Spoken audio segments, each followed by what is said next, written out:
This is really Earth? Will, the apprentice angel, asked, lying on his stomach on a low-flying cloud with his 3 mentors. His eyes widened as he gazed down on the crazed activity below. This is Earth, Mercy informed their young charge with a tinge of pride. For all its problems, Earth was a fascinating place to visit, with the tall buildings that butted up against the sky and people milling about with such purpose, most of them unaware of the spiritual world that surrounded them.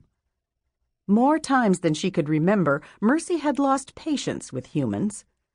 Those who were considered the apex of God's creations appeared to be slow-witted and spiritually dull. Yet she loved them and treasured her earthly assignments.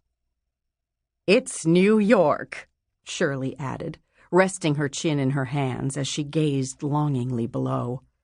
"Oh, I do so love this city." "Manhattan, to be more precise," Goodness clarified, and ended with a little sigh, indicating that she, too, had missed visiting Earth.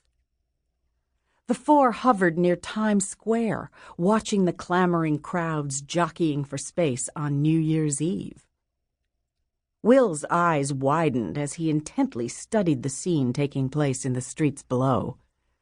"Is it always like this?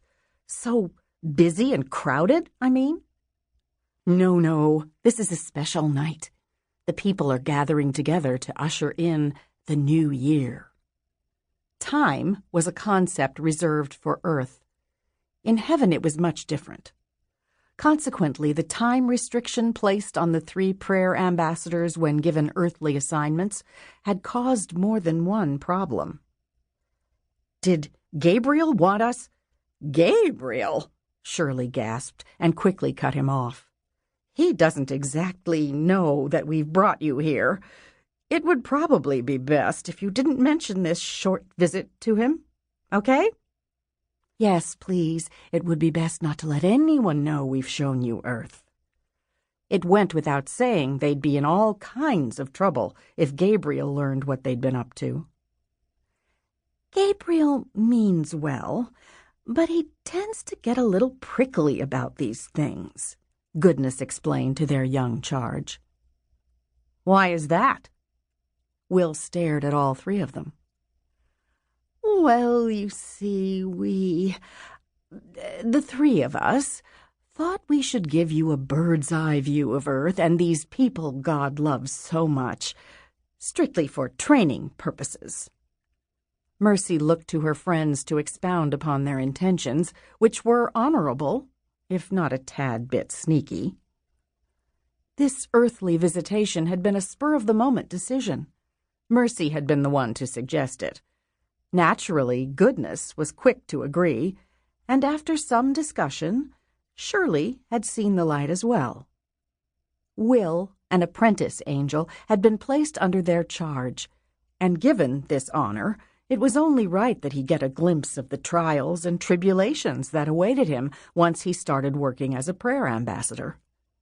The job could be a bit tricky, and the more Will understood the idiosyncrasies of humans, the better he would do once given an assignment from Gabriel. Mercy was certain that under their tutorship, Will would make a fine prayer ambassador one day. He was young and enthusiastic, eager to learn about Earth and the role he would play. As Mercy, who had falsely been labeled a troublemaker, had pointed out, theirs was a duty that required serious dedication. She wasn't alone in believing this. Goodness, oh, poor Goodness, had gotten something of a reputation, too, and Mercy felt partially to blame, but that was another story entirely. Shirley tended to be a bit more on the straight and narrow path, and had worked hard to reform her friends. In fact, Shirley, a former guardian angel, had done such a marvelous job, Gabriel had offered to let them train the promising young angel who was with them now. Naturally, it was understood that if the 3 of them accepted this assignment, training Will, then of course there would be no hanky-panky, no tricks, no nothing. all three had agreed. This was a high honor indeed, and their intentions were good. To keep listening to this audiobook, I've left you a link in the description so you can do it, at no cost thanks to Audible's 30-day free trial.